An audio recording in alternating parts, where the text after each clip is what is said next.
Hi friends, welcome to Brain Motive Talks channel. இன்றைக்கி நம்ம ஒரு முக்கியமான வேலைவாய்ப்பு தகவலை பற்றி தான் பார்க்க போகிறோம்.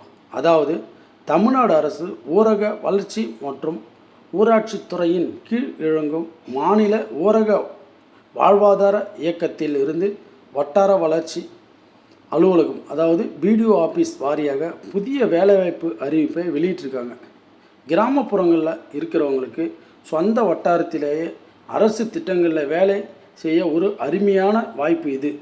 இந்த வேலைக்கு யாரெல்லாம் அப்ளை பண்ணலாம், இதுக்கு என்ன தேவையான தகுதிகள், சம்பளம் எவ்வளவு தருவாங்க போன்ற மொத்த இன்ஃபர்மேஷனையும் இந்த வீடியோவில் நாம் முழுசாக பார்க்கலாம்.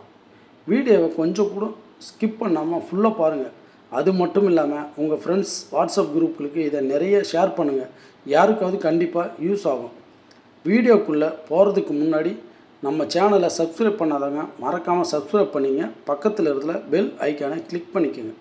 அப்போ தான் இது போன்ற நம்ம போடுற பல்வேறு வகையான வீடியோக்களை உங்களுக்கு வந்து சேரும். அப்போ தான் எல்லா ஜாப் அப்டேட்ஸ்க்கும் உடனுக்குடன் உங்களுக்கு நோட்டிஃபிகேஷனாக வரும்.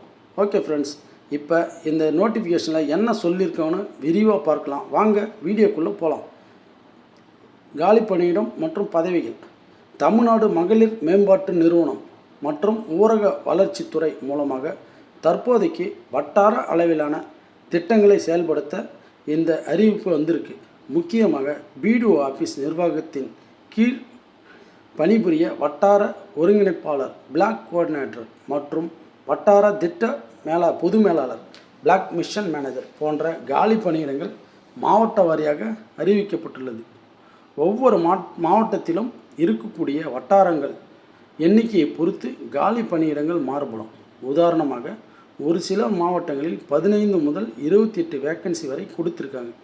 கல்வி தகுதி வயது வரம்பு பார்த்திங்கன்னா, இந்த வேலைக்கு அப்ளை பண்ண என்ன கல்வி தகுதி பார்த்திங்கன்னா, கல்வி தகுதி நீங்கள் ஏதேனும் ஒரு பல்கலைக்கழகத்தில் இளங்கலை பட்டம் எனி டிகிரி முடித்திருக்க வேண்டும். குறிப்பாக சோசியல் ஒர்க், சமூக அறிவியல், பிஎஸ்சி, பிசிஏ அல்லது இதற்கு இணையான படிப்புகள் முடித்தவர்களுக்கு முன்னுரிமை வழங்கப்படும். அதோடு கணினி இயக்க தெரிந்திருப்பது பேசிக் கம்ப்யூட்டர் நாலேஜ் கூடுதல் தகுதியாக கருதப்படுகிறது. வயது வரம்பு குறைந்தபட்சம் 21 முதல் அதிகபட்சம் 40 வயதிற்குள் இருக்க வேண்டும். அரசு விதிகளின்படி குறிப்பிட்ட பிரிவினருக்கு வயது வரம்பில் தளர்வு உண்டு. முன்னுரிமை பார்த்திங்கன்னா, கிராமப்புற வாழ்வாதார திட்டங்கள், மகளிர் சுய உதவி குழுக்கள், அரசு திட்டங்கள் சார்ந்த கலைப்பணிகளில் முன்னனுபவம் உள்ளவர்களுக்கு தனி முன்னுரிமை வழங்கப்படும். இதுக்கு இந்த வேலைக்கு சம்பளம் பார்த்திங்கன்னா, இந்த வேலைக்கு தேர்ந்தெடுக்கப்படும் நபர்களுக்கு பதவிக்கு ஏற்ப நல்ல தொகுப்பூதியம் வழங்கப்பட உள்ளது. பதவி திட்ட மேலாளர்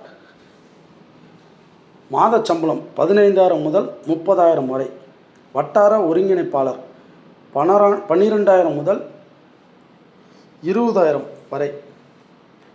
இது தவிர திட்ட பணிகளுக்கான பயணப்படிவிலும் விதிமுறைகளின்படி வழங்கப்படும் என்று தெரிவிக்கப்படுகிறது.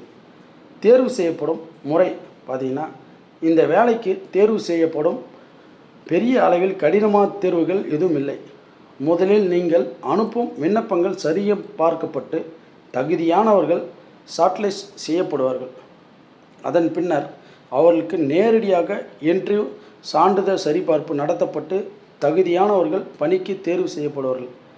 ஓகே, அடுத்து பார்த்திங்கன்னா, எப்படி நம்ம இந்த வேலைக்கு அப்ளை பண்ணலாம்? இது முற்றிலும் ஆஃப்லைன் விண்ணப்ப முறை தான் ஃப்ரெண்ட்ஸ். விண்ணப்ப படிவத்தை பதிவிறக்கம் செய்தல். உங்களுடைய மாவட்டத்தின் அதிகாரப்பூர்வ இணையதள பக்கத்திற்கு சென்று ரெக்ரூட்மெண்ட் என்ற பிரிவில் கொடுக்கப்பட்டுள்ள TNSRLM அதிகாரப்பூர்வ விண்ணப்ப படிவத்தை டவுன்லோட் செய்து அதை பிரிண்ட் அவுட் எடுத்துக்கொள்ளுங்கள். விண்ணப்ப படிவத்தை பூர்த்தி செய்த படிவத்தில் உங்களுடைய பெயர், கல்வி தகுதி, முகவரி, மொபைல் எண் போன்ற அனைத்து விவரங்களையும் எந்த ஒரு பிழையும் இல்லாமல் தெளிவாக எழுத வேண்டும். உங்கள் பாஸ்போர்ட் சைஸ் புகைப்படத்தையும் அதில் ஒட்ட வேண்டும். ஆவணங்களை இணைத்தல். பூர்த்தி செய்யப்பட்ட விண்ணப்பத்துடன் உங்கள் கல்வி சான்றிதழ்கள், ஜாதி சான்றிதழ், ஆதார் கார்டு மற்றும் அனுபவ சான்றிதழ் இருந்தால் சுய முகவரியிட்டு செல்ஃப் அட்டஸ்டட் நகல்களை இணைக்க வேண்டும். விண்ணப்பத்தை அனுப்பி வைத்தல். அடுத்தது விண்ணப்பத்தை எப்படி அனுப்பணும் அப்படின்னு பார்க்கலாம்.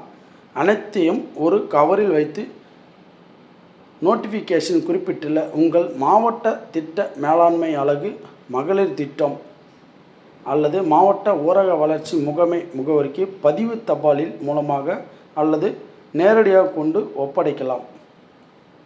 முக்கிய குறிப்பு: விண்ணப்ப படிவத்தில் உங்களுடைய ஒர்க்கிங் மொபைல் எண் மற்றும் மின்னஞ்சல் முகவரியை தெளிவாக குறிப்பிடுங்கள். ஏனென்றால் நேர்காணல் குறித்து அடுத்த கட்ட தகவல் அதன் மூலமாக மட்டுமே உங்களுக்கு தெரிவிக்கப்படும். உங்கள் மாவட்டத்திற்கான கடைசி தேதிக்குள்ளாக இந்த வேலைவாய்ப்பு உடனே அப்ளை பண்ணுங்கள். தகுதியும் விருப்பம் உள்ளவங்க இந்த அருமையான வாய்ப்பை மிஸ் பண்ணிடாதீங்க. இதே மாதிரி ஒரு சூப்பரான அடுத்த ஜாப் அப்டேட்டில் உங்களை மீண்டும் சந்திக்கிறேன். நன்றி, வணக்கம்.